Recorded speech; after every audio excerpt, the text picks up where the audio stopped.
Say how you doing today? I am your host, Lacey G. Soldier Turner, and today I have a guest with me. He's been dealing with some issues with the city of St. Louis and Tishaura Jones. You already know the mayor, Tishaura Jones. So we are about to get into this because he's been going through some misfortunes with the city, and I'm gonna let him explain the story. But welcome to the platform, Mr. Fred Lewis. I'm glad you have me here, and I appreciate you taking interest. Okay, no problem. So, before we get into everything, can you tell the people, I guess, your background and you're kind of like a mayor of the neighborhood yourself, own property and everything. So, can you get the people a little background information about you? Sure, I can. First and foremost, I grew up in this neighborhood. My mother was an educator at Hempstead Elementary, 35 years. So I grew up in this neck of the woods and loved it Mhm. dearly back in the day. And as I became an adult, I realized the unfortunate situation we've been put in by being marginalized in the community. So I looked for the opportunity to make a change. So years ago, I involved myself in real estate and I found some property that I just thought was impeccable. Um, and one piece of property that I was able to obtain was the old JC Penney department store on Dr. Martin Luther King. Yeah. And I find this building was just a gem. It's a poured 65,000 square foot poured concrete structure that is incredibly sturdy and sound. And that's what I remember about the neighborhood when I was a young man, a sturdy and sound environment. So I purchased that property, and I've been in the neighborhood 20 so years, looking for a change, looking for a a beacon of light from someone outside that could assist in the uh, deplorable situation that we have found ourselves in now. Okay. So what I do, I maintain properties, I cut lots, city lots. I do a lot of things to prevent more decline in our community and try to help. We have some of my wonderful people that are in the area that are on substances or their lives haven't been as fortunate as a lot, and they have a lot of mental issues that we are combating.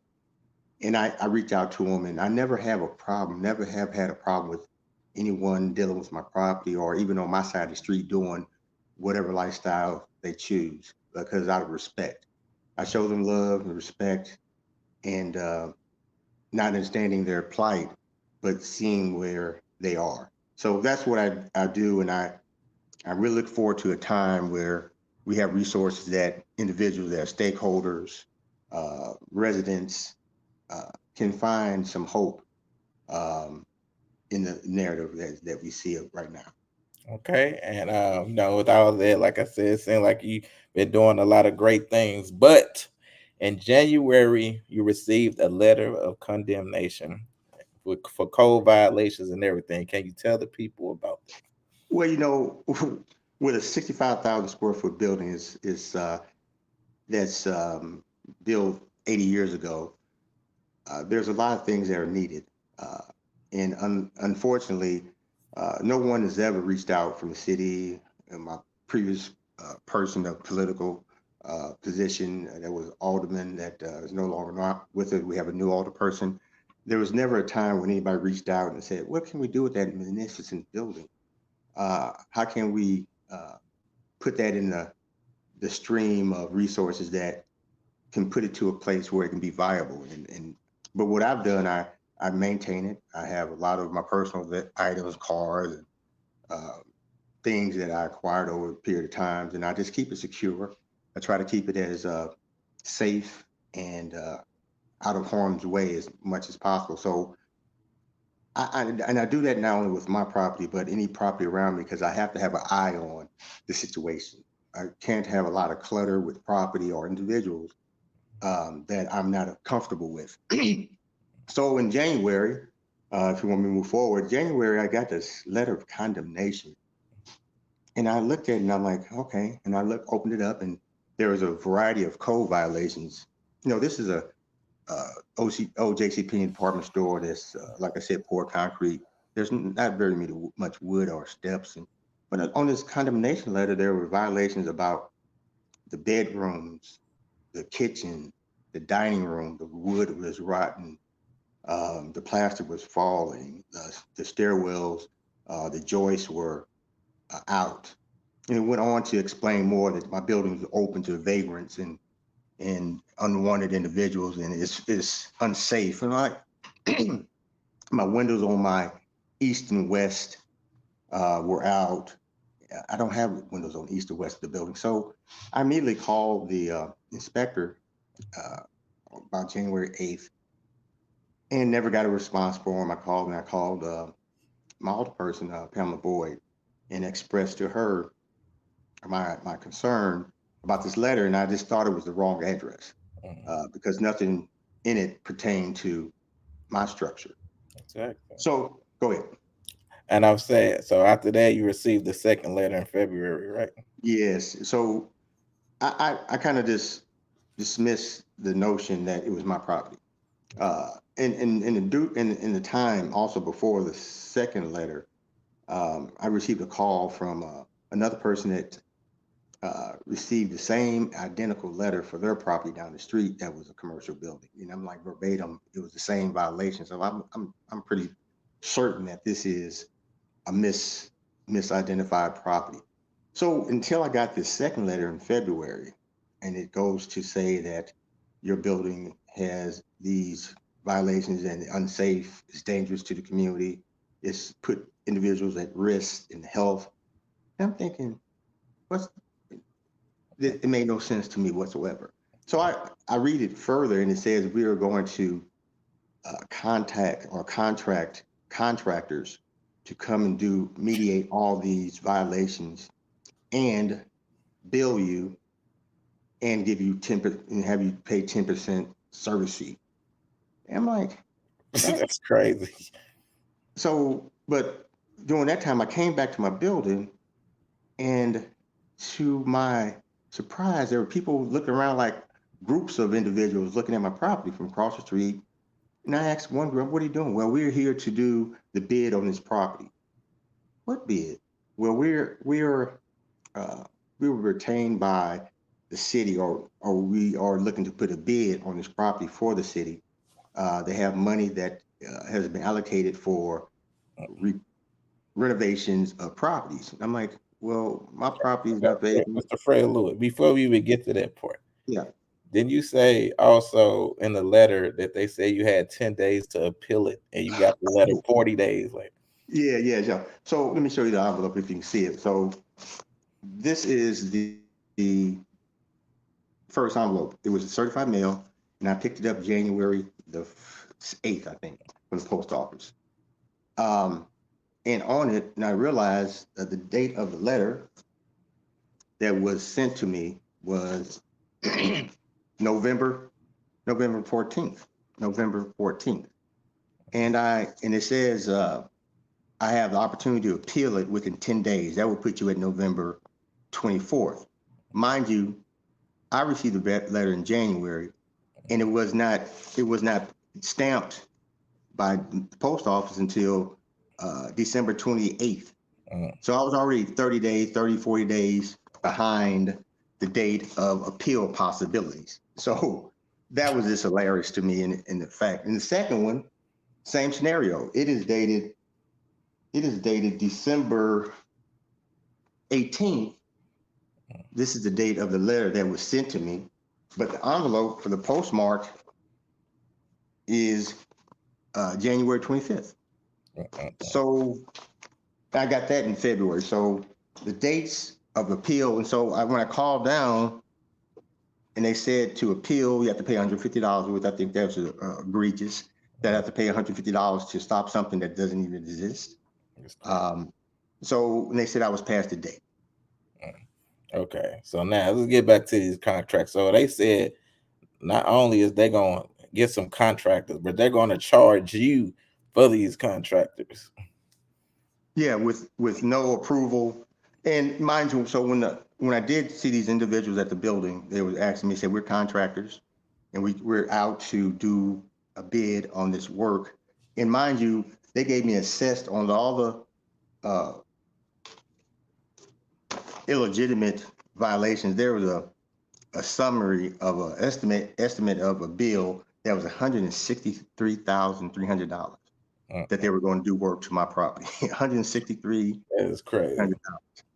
So that Is day, that from I mean, is that from? I know you was telling us something about Tishaura Jones had some program, the Harper. Could you well, tell? so when I yes, so when I went and talked to the deputy of the building commissioner and the commissioner himself, they informed me that there's a new project, a program that is labeled Stabilize Community St. Louis, which is a pilot program that they came out. Mr. Dillon, he's the actually interim commissioner, said this is a pilot that the mayor's office has implemented to assist in mediating some of the vacant absentee owners, which I am not.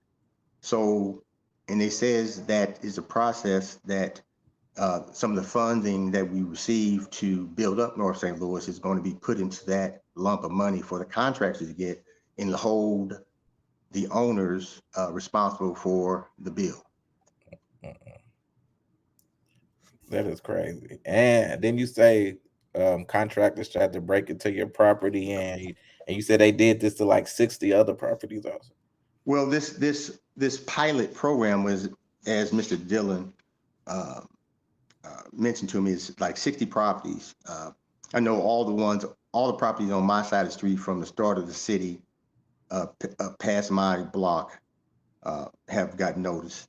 And one of them particularly is not a vacant building, but they have deemed it to be a vacant or nuisance property, what have you, and put it in this program. So there are about 60 properties that the city has put into this program for whatever reason. I don't know how they were identified unless they just want to do some kind of a gentrification of communities and to have a hold on them. So I reached out to everybody I could possibly reach out to and really have not received any traction. But the only thing I could do at this point is what I was told was to provide a restraining order against the city or to prevent them from coming in. So these contractors attempted to take off my front door and I saw the screws loose. And so I'm really upset. So I go down and I talk to them and I'm thinking that this was just a mishap. So last Monday, a week ago today, I came to my property. I was here earlier and I'm here every day at some capacity doing something. I approached my property and I came in and I went to the back of the building and to my dismay, my back door was ripped off. My panels were taken off. My chain lock was sawed off and inspectors or not inspectors, my assumption is it was some of these contractors that are aggressively looking for work, want to see what was inside the building to assess it, whatever. So, not only did they put a makeshift board back up, they put their own padlock on my chain on my gate. That's crazy. That's crazy. Which just infuriated me that somebody come in and then they went around and I made a police report on it. They went through some of my personal items. In this building, 65,000 square feet, is a lot of stuff here. And I felt totally violated with no recourse. So I quickly went down back and explained this to them. They're saying that it didn't happen. How do I know? Is who else breaks in the property and put a padlock on padlock after they go? And that's what they do to these properties. I've noticed them on some other properties that they'll go unscrew both doors or panels, go in, and then they go back and they screw them back on. So I was just so mad about this, and I'm just saying, and it hurt me to my soul because I believe I love what I do to the most that you can imagine, and for somebody to just violate me and say, we're just gonna stick you with this money or these circumstances is heartbreaking for me. And not with me, I have some resources or I'm resourceful enough to try to understand or get a grip of this. But what about the older individuals or the individuals that have no clue or are frightened by this threatening and aggressive approach? So what do you think Do you think, well, Mayor Tishaura Jones has an ulterior motive to be doing this, or what are your thoughts on it? Well, I don't know. I could this it's hard for me for it's been a week that I've just been last week is just gut wrenching for me. Just knowing if I have to, I protect this building from the dope, from the prostitutes, from the fools, from the people that aren't in their right minds for years. But it hurt me to my soul. The city has coordinated an attack on my personal property. So I don't know where it's coming from, but I know it's a program that the commissioner said it was through the mayor's office. So I've not had any contact with the mayor's office. I've not had any documents explaining. And then they told me, even the commissioner, building commissioner, said this pilot is so new. There's no information on it. There's no documents. You can't find it online. But it's a program that they're currently implementing. Do you feel this program is like seems to be criminal? Oh yeah, to violate and come in somebody a personal property and to just make a breach is criminal. It makes no sense. Anybody else will have a conviction because this is a breaking and entering, simple and plain. Now all the other contracts when they did come by and my inspector, we had understanding that all those things were are generated by AI and they may not be accurate. I'm like, well, why would you send them out? And then he comes back and tells me, well, you can just, do this, board up the window and other stuff, just let me know so you won't be bothered. But then this is broken into and it frightened me. So I don't know. And it seems to me, instead of forcefully having properties taken over with liens and costs that are going to be this going to be incredible. They told me for putting the numbers on the back of my buildings, they would charge me $300 to put numbers that you can buy from the dollar store for $3. That's crazy. And so they said they sent a breakdown in the cost, and I'm like, instead of doing that, it's making it so difficult for stakeholders, businesses to get money through the city that is given to promote the north side. They want to give it to the contractors and force you still to pay the money that was given to be resourceful for the buildup of our community. So it contradicts itself in every extreme. Just give the money, don't make it so cumbersome and so much interior investigation. But now they want to give the money and not hold anybody accountable for what they've done, how long they've been in business, if they have insurance. They just want to do the work and put a lien on your property. That's crazy. Because I know they said do an injunction or file a restraining order. So where are we at today with everything? Well, last week was my most gut wrenching part because I love this community. I love what I try to do. I like seeing progress. So I finally got an email from St. Louis Development Corporation through my alderperson, Ms. Pamela Boyd, because I really asked for some help because the injunction, the cost is so inflated and the complications with the paperwork is very timely. I didn't know, they told me last week that work could start this week. So I can have $160,000 worth of work that I really don't want or need thrown at me. So at this time, there's a meeting that I was emailed them back that we plan on having in April, just to find out why is my property on this. My property is structurally impeccable. The other properties don't have walls, don't have roofs, don't have sides, the whole buildings are gone. Yeah. Mine's the only stable. My property is probably the most structurally sound property on Dr. Martin Luther King Drive, period. The walls are 18 feet thick, 18 inches thick of poured concrete, and the floors are 24 inches thick. So I'm prayerful that is a glitch, but how many other people will have a glitch that they can't rectify, and before they know it, it's gone. It's just really sad. I'm definitely going to get this story out there because it definitely needs to be heard, especially like you said with other people's properties. Like you said, what about other glitches and people whose stuff is up to code? And it seems like like you said, to me, it seems like it's some criminal going on. Like it's like they trying to take people properties or do something with the buddy or whatever. So, is there anything else that you want to say before we get out of here? Well, I really think the city has to make a drastic change to give people opportunity. I think the resources should be, and uh, there should be more mediation between stakeholders and people that are in business and what they need in directions they need to go, opposed to putting codes and violations and fines and penalties for the people that have been marginalized forever, and not just keep kicking them. We have to start giving back. And it all starts with love. We got to love who we are and where we're going. With this hate and aggression and intimidation, it's just going to keep a spiral of the way St. Louis is. It's just a spiral of misfortune. And it's just because nobody really stands up, and when they're positions of power, aren't doing the things proper for the citizens, and more so for their own selves and their own benefits. Now, I'm not sure what level and how many levels, but I've had this building 22 years. I've never had anybody from the city say, "Mr. Lewis, what are you doing?" There was another situation 2 years ago.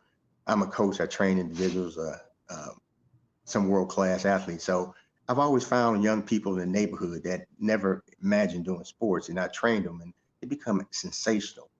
And there was an opportunity to do some water mediation with a company that does that to keep the waters from going to sewers, from overflowing. And they gave me a $900,000 just to repurpose the lot next to my building. But it was kicked down because the last alder person didn't care to have that done. He wasn't getting his pocket packed. So $900,000 just to make a green space. He says we don't need any green spaces. So those are kind of things, and the taxes on this property are extraordinary, and you have to do them every year, but you get no resources for what I don't have police services. I don't have fire hydrants. We have 15 fire hydrants in this block, and 7 of them are gone, and they've been gone for years. And you can't have fire suppression quick enough before this becomes a disaster or a life loss. Right. And those kind of things, that's what I look at. And I address those things, but it just doesn't seem like the people that hear the boots on the ground have no say. And nobody really gives a damn about what happens as long as they keep their job. Exactly. I got you. Well, Mr. Frello, I'm definitely going to get this story out, and like it needs to be heard, and something needs to be done about it instead of talking. Like you said, everybody always talk, and there's not action, attached to it. So, definitely a crazy story. Before I go, in these communities, they always want us to give us what we accept.